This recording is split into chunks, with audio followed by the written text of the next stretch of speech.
여러분, 해밍웨이가 200번 이상 고쳤다라는 완벽한 소설 노인과 바다 잘 아십니까? 지금 새로 읽으면 원래 어떤 글이든 해석의 독점은 있을 수가 없습니다. 어떨 때는 노인이 떠오르고요. 어떨 때는 바다가 떠오릅니다. 어떨 때는 상어떼가 떠오르고 어떨 때는 소년이 떠오릅니다. 작품 볼 때마다 느낌이 다르죠. 이번에 다시 읽어봤습니다. 산티아고라는 늙은 어부, 멕시코 만류에서 고기잡이를 하는 그리고 마놀린이라는 소년과 더불어 고기 잡는 것이 유일한 즐거움인 노인이 있었습니다. 그런데 84일 동안이나 물고기를 잡지 못합니다. 그러니까 사람들이 쌀래요, 최악이야, 저도 받았어, 옴씌웠어, 그러면서 비웃기 시작합니다. 소년의 부모님도 이제 그 배 타지 말라 그러고 다른 배의 조수로 보내게 됩니다. 이제 산티아고 노인은 혼자 바다로 나갑니다. 망망대해에서 마침내 거대한 물고기가 걸리게 됩니다. 사흘간의 사투를 벌려서 물고기를 잡습니다. 그런데 곧이어서 물고기의 피냄새를 보고 맡고 상어떼가 달려오죠. 그래서 또 목숨을 건 사투를 벌입니다. 겨우 항구에 도달했더니 뼈만 앙상하게 남았습니다. 산티아고 노인은 언덕 위에 있는 자기의 오두막집으로 정신없이 기어 올라갑니다. 그리고 그냥 잠에 빠져버립니다. 그거를 본 소녀는 상처투성인 노인을 보고 눈물을 흘리고 관광객들은 어떻게 이렇게 큰 물고기가 뼈만 있지 하고 신기한 듯 바라봅니다. 산티아고 노인은 꿈속에서 또 아프리카 사자의 꿈을 꿉니다. 이게 노인과 바다입니다. 여러분, 큰 고기와의 사투, 상어떼와 또 투쟁, 바닷가에 던져진 존재, 열심히 일했는데 손에 아무것도 남지 않은 것, 인생의 우리의 모습을 보여주고 있지 않습니까? 여러분들이 이 글을 읽거나 또한 이런 영화를 볼 때 무슨 그림이 떠오르는지 모르지만 저는 이런 생각해 봤습니다. 노인과 바다를 이렇게 떠오르려면 가만히 마음속에 떠올리는 게 망망대해, 그리고 물고기 작은 배 한 척, 거기에 늙은 어부, 그 늙은 어부의 짙게 패인 주름살 사이로 내리쬐는 강렬한 남미의 태양, 이렇게 이제 떠올라요. 그죠? 그런 그림이 떠올라요. 그런데 성경에는 정반대의 그림이 있는 거 아십니까? 시편 23편을 한번 떠올려 보세요. 여호와는 나의 목자시니 내가 부족함이 없으리로다. 그가 나를 푸른 초장에 누이시며 쉴 만한 물가로 인도하시는도다. 시 23편도 그림이거든요. 시 23편을 이렇게 떠올리고 이렇게 눈을 감으면은요, 푸른 초장이 보여요. 쉴 만한 물가가 있고 양이 있어요. 그런데 양 혼자 있는 게 아니라 누가 있어요? 목자가 있어요. 이 둘을 대비해 보세요. 망망대해에 쪽배 하나가 던져졌어요. 그리고 거기에 늙은 어부가 아무 의미 없이 이게 뭔가 하고 앉아있는 모습이 있고요. 여긴 푸른 초장 쉴 만한 물가가 있고 양이 있고 인도하는 목자가 있는 그림. 이게 지금 성경의 가치관과 세상의 가치관이 싸우고 있는 중입니다. 이 세상은요, 특히 마틴 하이데거 같은 대표적인 실존주의 학자들은 우리의 인생을 뭐라 그러냐면은 던져진 존재, 게보르펜 하이트라고 이야기합니다. 그래서 뭐라고 이야기하냐면은 우리 인간을 인간으로 부르지 않고 하이데거 같은 경우에는 현 존재, 다자인이라고 불러요. 다하고 자인, 자인은 비동사예요. 다는 그곳이에요. 그러니까 인간은 뭐냐? 다자인, 그곳에 존재하는 자. 또 쉽게 말해서 그곳이 뭐냐 하면은 내던져진 곳. 그래서 내가 결정하고 알 수 없는 고난과 그 위기 앞에서도 내가 싸워야 되고 내가 결정해야 되는 그곳에 던져진 존재, 다자인이다. 이렇게 표현을 합니다. 그래서 거기에는 보내진 분도 없어요. 내가 왜 이 땅에 태어났는지도 몰라요. 목적도 없어요. 그냥 던져진 거예요. 그리고 우연히 던져진 거예요. 어떤 뜻이 있는 게 아니에요. 그리고 비전과 꿈도 그리고 운명도 없대. 그래서 오히려 실존주의자들은 인간은 자유롭대. 아무것도 없기 때문에, 얼굴매인 게 없기 때문에 내가 선택할 수 있다. 오히려 역설적으로 이래서 자유하다라고 표현을 합니다. 그럼에도 불구하고 망망대해에 쪽배처럼 던져진 존재이기 때문에 늘 내가 결정하고 뭐가 나타날지도 모르고 이런 것이 있기 때문에 늘 존재론적인 불안과 염려가 있다. 이게 실존주의자들이 말하는 우리 인생에 대한 존재에 대한 이야기입니다. 자, 내가 보내진 존재임을 믿으면 첫째로 하나님이 주신 비전으로 불꽃 같은 인생을 살게 됩니다. 불꽃의 인생을 살아요. 인간은 영혼이 있을 때 인간이거든요. 노아의 홍수 때 하나님이 인간을 보고 뭐라고 한탄했냐 하면은 육신이 되었다, 저들이. 인간은 하나님의 네페시하야, 하나님의 루아흐, 하나님의 영을 불어넣어서 네페시하야, 살아있는 영이 되었다고 했거든요. 그러니까 인간은 그게 다른 거예요. 영물이에요. 하나님의 영이 스며 있어요. 호흡이 스며 있단 말이에요. 근데 하나님이 그 인간을, 노아의 홍수 당시의 인간을 보면서 저건 영혼이 없는 존재야. 고깃덩이가 왔다 갔다 하고 있는 것 같아. 이렇게 한탄할 정도로 인간은 영혼이 있을 때 인간이에요. 그죠? 그리고 사람은 꿈이 있을 때 살아있는 거예요. 비전이 있을 때. 꿈이 없는 인생을 가리켜 허무와 무기력 인생이라고 하고요. 꿈에 타락한 인생을 가리켜 죄악의 욕망의 인생이라고 합니다. 다시 말씀드립니다. 꿈이 없는 인생은 허무와 무기력의 인생이에요. 요거보다 더 문제가 뭔지 아세요? 꿈이 타락한 사람이에요. 꿈이 타락한 꿈을 갖고 그걸 좇는 인생은 죄의 욕망의 인생이라고 말합니다. 자, 여러분, 내가 돈을 갖고 있어요. 많은 성취를 했어요. 근데 하나님 주신 꿈이 없어요. 이 사람 이 돈 갖고 뭐 할까요? 그냥 뭐 늘리고 쇼핑 가고 그럴 거예요. 쇼핑도 하루 이틀이지, 여행도 하루 이틀이지. 해봐요. 넉넉한 데서 오는 피곤함이라고 아세요? 너무 넉넉해서 오는 피곤함이 있어요. 백수 과로사라고 아세요? 백수 하도 굽는데 말해도 과로사해. 마찬가지로 반대로 보면 넉넉한 데서 오는 무기력, 허무함이 있습니다. 주체를 못해요. 이 사람 꿈이 없어서 그래요. 꿈이 없는 사람보다 더 큰 문제가 뭔지 아세요? 꿈이 타락한 사람이에요. 꿈이 있어요. 근데 헛된 꿈, 타락된 꿈을 갖고 있는 사람이 더 문제입니다. 자, 보세요. 마귀는 태초에 아담과 하와에게 헛된 꿈, 마귀의 꿈을 심어줬어요. 그게 뭐예요? 선악과 따먹어라. 그래서 뭐와 같이 되라? 하나님 같이 되라. 결국 꿈을 심어준 거예요. 무슨 꿈? 마귀의 꿈을 심어준 거예요. 거기에 넘어간 거예요. 자, 꿈이 없는 게 문제예요. 무기력해요. 타락한 꿈을 갖고 있는 사람 더 문제입니다. 이 사람들이 정말 인생을 중독성으로, 죄악의 욕망으로 삽니다. 겨자씨에도, 국민일보 겨자씨에도 글을 냈고 설교에도 몇 번 말씀드렸습니다. 이효령 교수님이 바보가 어디서 나왔냐면 밥보에서 나왔다고 주장합니다. 밥밖에 모르는 사람, 그걸 바보라고 부릅니다.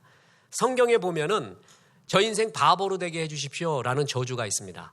대개 저주시는요, 저 사람 팔을 부러뜨려 주십시오, 하는 일 안 되게 해주십시오, 뭘 해주십시오, 이런 게 저주시거든요. 근데 아니래요. 잘 먹고 잘 살게 해달래, 저 사람. 그래서 오직 좋은 밥상, 만난 밥상만 좋아하는 인생 되게 해주십시오. 그게 저주시였습니다. 자, 로마서 11장 8절에서 10절에 보면 기록된 바 하나님이 오늘날 저희에게 혼미한 심령과 보지 못할 눈과 듣지 못할 귀를 주셨다 함과 같으니라. 또 다윗이 가로되 저희 밥상이 올무와 덫과 거치는 것과 보응이 되게 하옵시고 저희 눈은 흐려보지 못하고 저희 등은 항상 굳게 하옵소서 하였느니라. 밥상이 올무와 덫과 거치는 것과 보응이 되게 하옵소서. 저 사람 오직 밥밖에 모르게 해주십시오. 좋은 밥 먹는 거, 좋은 돈 얻는 거, 오직 거기에 인생 다 쓰게 만들어 주십시오. 그게 저주예요, 저주. 내가 이 땅에 태어나게 된 하나님의 목적과 불꽃 같은 사명도 없이 다만 그냥 좋은 밥 먹는 거, 떵떵거리는 거, 거기에 온 인생을 쓰게 만들어 주십시오. 그게 저주 중에 최고의 저주라는 것입니다. 자, 하나님은 너희는 꿈 없이 혹은 타락된 꿈을 갖고 던져진 존재가 아니라 보내진 존재라고 합니다. 보내진 존재에게는 하나님이 주시는 꿈, 그거를 뭐라 그래요? 비전교회입니다. 비전이라고 말합니다. 이것이 있다라는 것입니다. 에스겔서 37장 1절서부터 보면 에스겔이 마른 뼈 골짜기로 가서 마른 뼈들을 봅니다.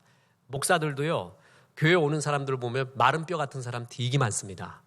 반말해도 그냥 비가 오나 보다, 눈이 오나 보다, 좋은 말이다, 가야지 또, 또 온대, 오늘은 비가 오네, 문해가 또 문해야. 아무 꿈이 없어요. 이런 사람 참 만만치 않아요. 왜 강아지들도 보면 막 주인 오면 막 짖고 야단하고 막 밥 주면 야단나고 이래야 되는데 이게 비 오나 보다, 눈 오나 보다, 주인 와도 이러고 있어요. 그리고 또 이런데 봐요. 꿈이 없는 백성이에요. 이게 마른 뼈거든요. 근데 거기에 하나님의 말씀이 임하기 시작해요. 그러니까 그 마른 뼈들이 막 움직여요. 심줄이 생기고 근육이 생기고 나중에 하나님의 군대가 돼요. 이게 기적이거든요. 정말 기적이에요. 이제 승리의 삶을 끝내고 기적 시리즈를 할 겁니다. 여러분 실제 기적을 보여줄 겁니다. 내가 경험한 기적, 이 기적을 공유하고 싶고 함께하고 싶고 하나님은 기적의 삶을 원하거든요. 기적이 진짜 나타난 거예요. 하나님 말씀이 임할 때. 그래서 그들이 막 불꽃처럼 역사하기 시작했어요. 매튜 폭스, 수없이 반복하고 있는 영성학자죠. 그 사람이 이렇게 말했습니다. 게으름에 대한 유일한 처방은 열심히 살지 않은 결심이 아니다. 게으름에 대한 유일한 처방은 내 안에 불꽃을 발견하는 것이다. 불꽃 발견하면 게으를 수가 없습니다. 이게 타올라서 견딜 수가 없어요. 너무 뜨거워서요. 그 불꽃이 있는 사람의 말은 에스프레소 커피 같아. 그래가지고 너무 써요. 던져보면은 물 좀 타주세요. 물 좀 타주세요. 정말 그냥 듣기가 너무 써요. 물 좀 타주세요. 막 그 정도가 돼요. 이게 아무런 비전이 없는 사람의 말은 그냥 그렇게 쓴 게 아니라 맛이 없어요. 맹물 같아요. 조금 꿈이 있는 사람은 옅은 아메리카노 같아. 근데 정말 꿈이 있는 사람이 말하잖아요. 그러면 막 타올라요. 에스프레소 먹는 것 같아요. 물 좀 타주세요 할 정도로 진한 것을 느끼게 됩니다. 그렇습니다. 하나님의 불꽃 발견하면요. 그는 아주 진한 인생, 타오르는 인생이 돼요. 한병철 교수만 지적하는 게 아니라 요즘에 제일 문제가 뭔지 아세요? 긍정과잉이에요. 너무 할 수 있다가 많아. 이번 올림픽에도 전부 하는 말이 할 수 있다, 할 수 있다. 예? 그래서 다 됐대고 좋은 말로는 할 수 있다고 좋은 거예요. I can do it. I can do it. 뭐 광준성에서 말하니까 나도 할 수 있다 해갖고 막 꿈도 되고 뭐 금메달을 따고 좋아요. 근데 여러분 이 젊은이들한테 할 수 있다가 아주 완전히 죽이는 말인 거 아세요?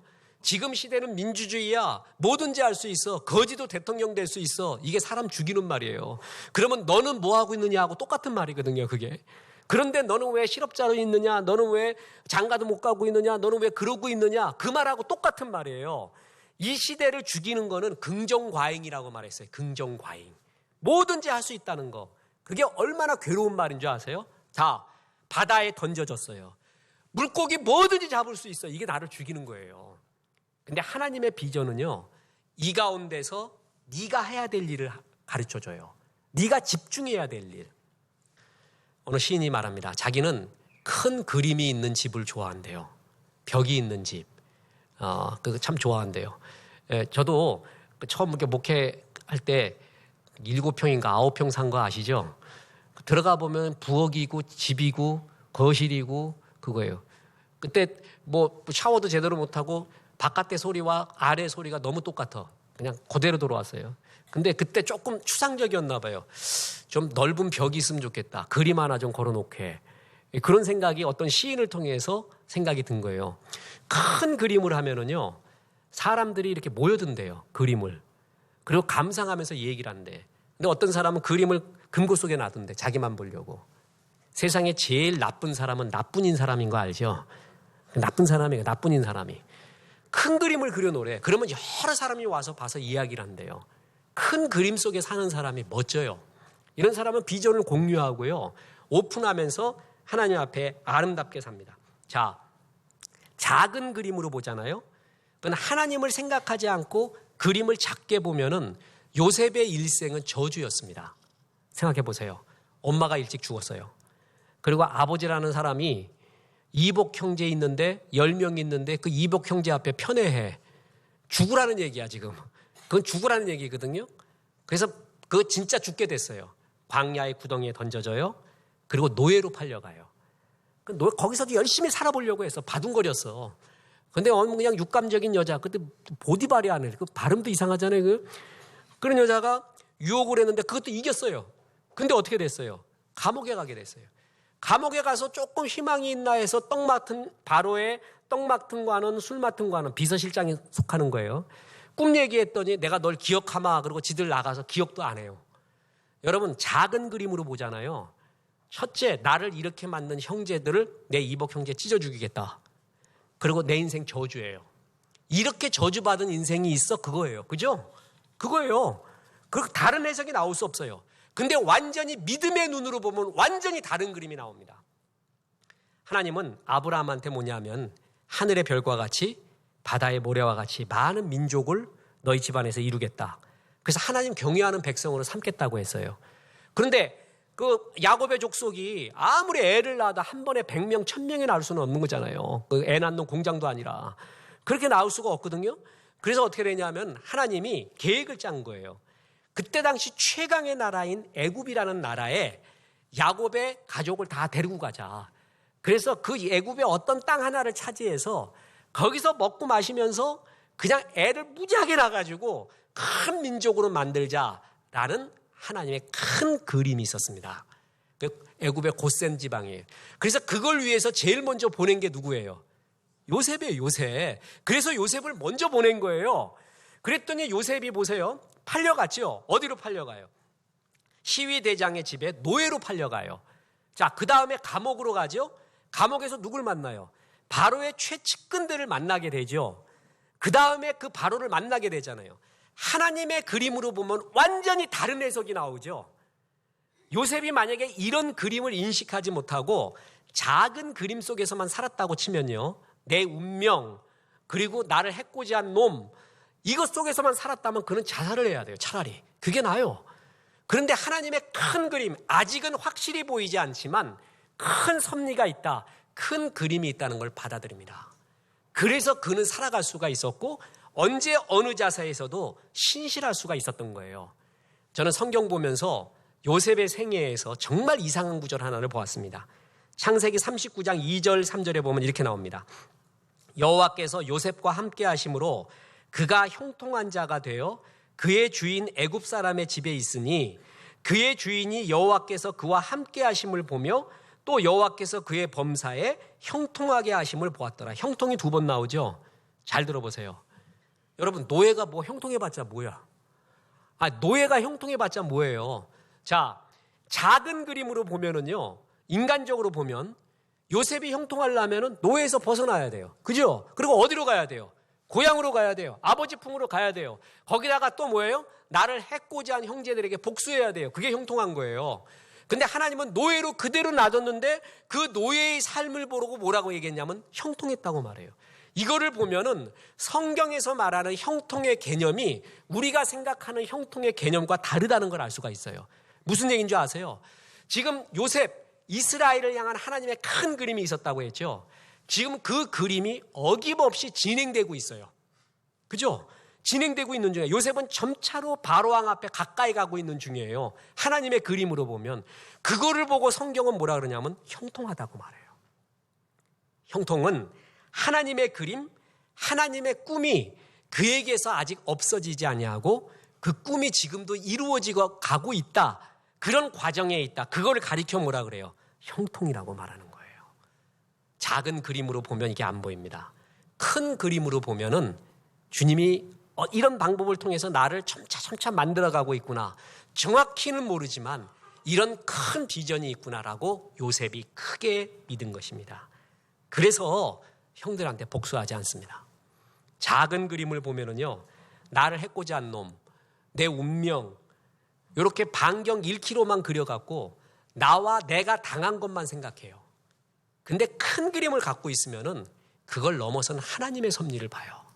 그랬을 때 넉넉한 마음이 생기고 고난을 이기는 힘이 여기서 나오는 거예요. 지금 수없는 자기계발서에 보면 거인의 어깨에 올라가 보라 이런 말이 나옵니다. 네가 거기서 보는 거하고 거인의 어깨에 올라가 보는 거하고는 다르대요. 거인이 만들어 놓은 것들이 있거든요. 거기에 올라가 보면 달라요. 지금 시대는요, 미들맨의 시대예요. 뭐냐면 연결의 힘이에요. 연결. 그러니까 전에는 만드는 건데 지금은 만들어 놓은 게 너무 좋은 게 많아요. 이걸 어떻게 기가 막히게 연결시키느냐. 스티브 잡스의 최고는 연결의 힘 아니에요. 연결. 이것을 이 기술 여기서 연결한 거지 자기가 만들어낸 게 없어요. 그게 거인의 어깨에 올라가서 보는 거예요. 그러면은 이미 만들어진 세계가 얼마나 많은지 몰라요. 그럼 벌써 나는 6학년부터 하는 거거든요. 거인의 어깨에 올라가서 본 시각, 그게 큰 시각이에요. 하나님의 시각이 최고의 거인 아니에요. 하나님이. 거기서 보면은 비로소 보이는 것들이 있고 마음이 넉넉해져요. 그래서 고난도 크게 바라볼 줄을 알게 됐다는 거예요. 요셉은 그런 관점이 생긴 거예요. 요셉이 원래 멋있는 사람이라기보다 그는 하나님의 큰 그림, 내가 보냄을 받은 존재라는 걸 크게 믿었어요. 그래서 형들에 대한 복수심도 없어지고 하나님의 관점으로 긍휼이 생기게 된 겁니다. 민감과 예민은 다르다고 했습니다. 우리는 민감해야지 예민하면 안 됩니다. 던져진 존재들은 예민해요. 예민은 자기 자신에 집중하는 거예요.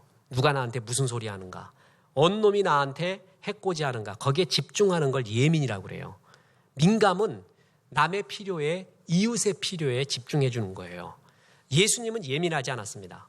바리새인이 뭐라고 해도 그러냐, 그냥 야, 늑대야 지져봐라, 보름달은 계속 떠오른다. 니네가 아무리 지져도 보름달이 너 때문에 한 번도 이그러진 적 없다. 예수님은 무시해버렸어요. 그들에게 친절해지지도 않았어요. 그 대신에 여인이 옷자락 하나를 만졌어요. 수많은 민중 가운데. 거기에 민감했어요. 내 능력이 나갔다. 수많은 사람 가운데 삭개오 하나를 봤어요. 삭개오야 이름을 불러줘요. 이웃의 필요에 민감했어요. 예민하지 않았어요. 우리는 이가 반대기 때문에 문제거든요. 진리는 혼자 만나야 돼요. 단독자로. 진리 만날 때는 우르르 와. 그래서 그냥 더불어 가. 밥 먹을 때는 같이 먹어야 되는데 밥은 혼자 먹고 진리할 때는 같이 앉으려고 해요. 이래서 역사가 안 일어나는 거예요. 이렇게 던져진 존재라고 믿잖아요. 그럼 예민해요. 언 상어가 나한테 덤비나, 내 물고기 잡아가는 놈이 누군가, 나를 만난 놈은 전부 사기꾼이었다, 이런 소리나 하고 전부 나한테 반경이 집중돼 있어요. 그런데 보내진 존재라고 믿잖아요. 그러면 예민하지 않고 이웃의 필요에 민감해요. 넉넉해요. 사람을 살리는 일에 내가 하나님 앞에 드리게 된다는 것이죠. 자, 보세요. 창세기 45장 8절에 그런즉 나를 이리로 보낸 이들은 당신들이 아니요 하나님이시라. 하나님이 나를 바로에게 아버지로 삼으시고 온 집의 주로 삼으시며 애굽 온 땅의 통치자로 삼으셨나이다. 이거 뒤에 가서 한 거거든요. 처음부터 이걸 안 건 아니에요. 요셉이 처음부터 이거 알았다면 이 얘기가 나오는데 요셉은 차츰차츰 가면서 알았어요. 꿈은 이렇게 주어지는 거거든요. 점차점차 드러나요. 이거를 점진적 계시라고 하죠. 점차점차 밝아져요. 근데 요셉은 크게 믿었어요. 하나님이 나한테 꿈 주셨어. 그걸 이루기 위해서 지금 이 과정 가운데 있어. 그러니까 형제들을 용서할 수 있는 마음이 생각이 납니다. 자, 보세요. 요셉이 작은 그림만 봤다면은 형들이 날 팔았다, 당신들이 날 팔았다, 거기에 집중해요. 그런데 큰 그림으로 생각나요. 요셉이 이런 과정에서 작은 그림을 보면서요, 가장 광낼 수 있는 일이 있어요. 형들의 죄악을 극대화하고 내가 고생한 걸 극대화시켜요. 그래갖고 이 저기 아까 고기압이 만나게 해서 천둥치게 만드는 거예요. 니들이 얼마나 나쁜 놈인지 알았지? 이렇게 구도를 하나 만들고요. 내가 얼마나 고생했는 줄 알아? 요걸 하나 크게 만들어요. 죽는 줄 알았어. 그러면서 이렇게 이 구도를 만들어서 넌 진짜 나쁜 놈이야. 이럴 때 제일 광이 나요. 복수하고 싶을 때 그렇게 하는 거거든요. 요셉은 일부러 그런 모든 구도를 다 피해요. 그래서 심지어는 형들이 미안해할까 봐 용서하잖아요. 근데 단순히 용서하는 게 아니라 그들에게 기회를 줍니다. 돌아보세요. 내가 너 용서한다 그러잖아요. 사람은 죄성이 있어갖고 용서가 안 돼요. 용서받은 사람은 늘 죄인이에요.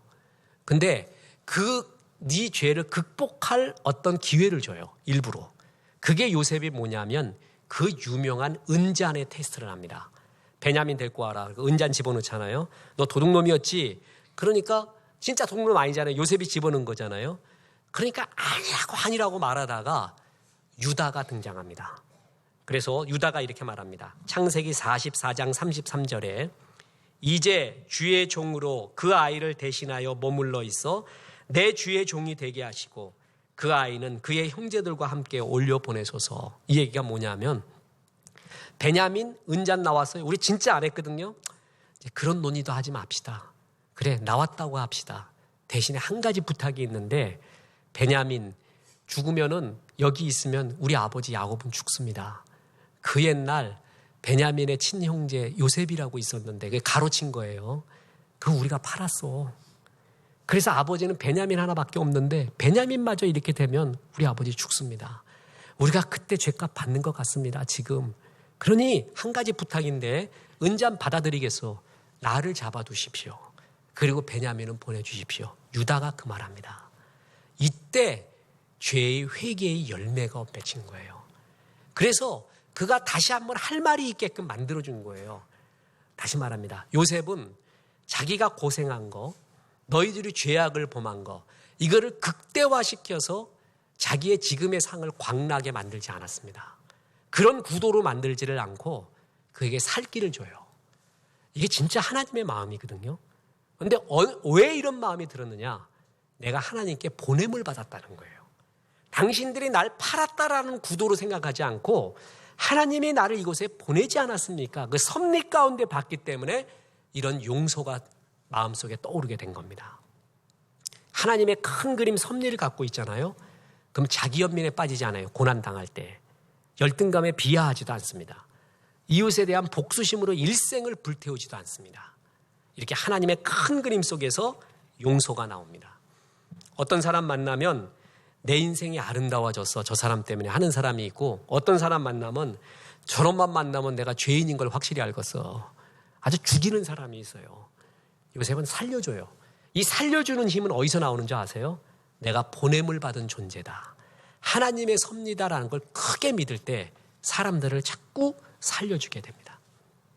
그렇습니다.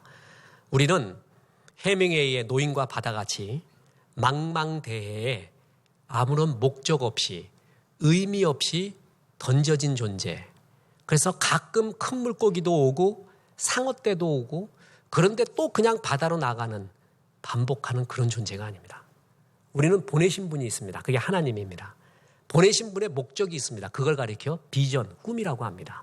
그 꿈을 이루기 위해서 하나님은 지금도 함께하고 있습니다. 그럴 때 우리는 불꽃같이 살아오는 겁니다.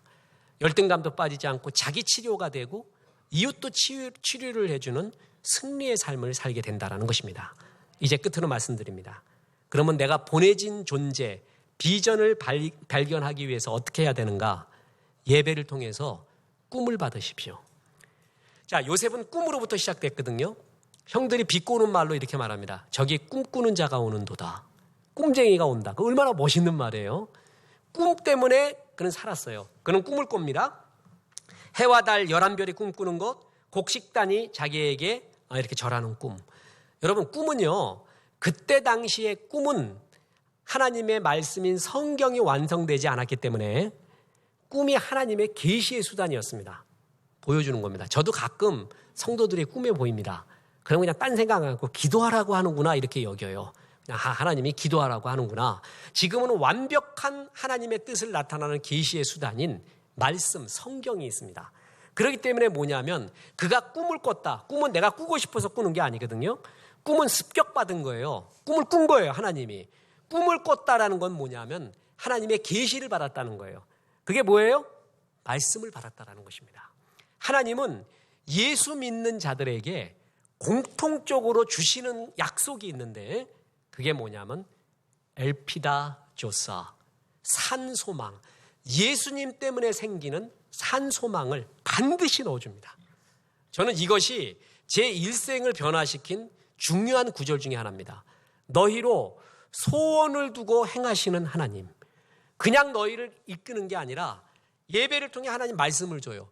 그래서 그 말씀이 뭐가 되냐면 나한테 꿈이 돼요. 소망이 돼요. 이걸 발견할 때부터 타오르는 거예요. 그래서 보세요. 베드로전서 1장 3절 보세요. 찬송하리로다. 우리 주 예수 그리스도의 아버지 하나님이 그 많으신 긍휼대로 예수 그리스도의 죽은 자 가운데서 부활하심으로 말미암아, 자 보세요, 우리를 거듭나게 하사, 거듭난 사람한테 그 다음에 뭐라고요? 산소망. 옛날에 죽은 소망이 아니에요. 그 옛 소망. 아까 말했죠? 인생의 문제는 꿈이 없는 거예요. 근데 꿈이 있대. 그 꿈이 어떤 꿈이에요? 타락된 꿈이에요. 욕정의 꿈이란 말이에요. 그 꿈을 없애버리고 뭘 주신다고요? 산소망. 하나님으로부터의 소망을 준다는 거예요. 그러니까 거듭난 백성한테는 공통적으로 주는 게 하나님으로부터의 소망을 주고 그 소망을 심어 넣어줘서 그 소망 때문에 이제부터 타오르게 하는 거예요. 그게 믿음, 소망, 사랑이 연결되어 있는 거예요. 믿음이 있어야 거듭나거든요. 예수님을 믿을 때 그 믿는 백성한테 하나님이 주는 게 뭐예요? 소망이에요. 소망. 산소망. 2005년 3월 11일 브라이언 니콜스라는 사람이 자기 옛 애인을 간음하다가 잡혀서 법정 구속이 돼서 법정에 갔는데 판사를 비롯해서 그곳에 법정에 있는 사람 4명을 쏴 죽이고 탈옥을 하게 됩니다. 실화입니다. 브라이언 니콜스. 그래서 새벽 아틀란타 근교 아파트 주차장 앞에서 애슐리 스미스라는 여인을 만나게 됩니다. 이 여인도 기구한 운명이거든요. 3년 전에 남편이 흉기에 찔려 죽고요. 자기는 어렸을 때 고아로서 그 조부모 밑에서 자랐습니다. 그래서 자기 5살 난 딸을 친정으로 보내고 자기는 식당 종업원으로 일하고 있는 아주 고생 많은 여자였어요. 이 사람을 인질로 잡아가지고 결박해서 집으로 데리고 들어갑니다. 욕조에 집어넣기도 하고 막 고문을 하게 됩니다. 근데 이 애슐리 스미스는 그런 가운데 주 앞에 늘 했던 대로 기도를 합니다. 주님, 이런 일에도 뜻이 있겠지요. 주님, 나한테 평정을 주시고 가르쳐 주십시오. 기도했어요. 그래서 그 브라이언 니콜스라는 그 흉악범한테 대화를 시도합니다. 이렇게 말해요. 나도 굉장히 어려운 인생을 살았습니다. 10대 시절 비행소녀로서 경찰서를 드나들었고 부모 속을 정말 많이 조부모 속을 많이 이렇게 썩였고 음주운전, 과속, 폭행 등 이렇게 살았습니다. 지금 5살 난 딸밖에 없는데 이런 나를 하나님이 이끌어줬습니다. 이런 얘기를 해요. 그러면서 팬케이크를 구워줍니다. 아주 인격적으로 대우해줘요. 그러니까 이 사람이 마음의 문을 열기 시작합니다. 여인이 애슐리가 말합니다. 내가 당신 위해서 책 하나를 읽어줘도 되겠습니까? 그렇게 하래요. 그랬더니 늘 읽고 있었던, 매일마다 읽고 있었던 어느 책 하나를 꺼냅니다. 그래서 그에게 읽어줍니다.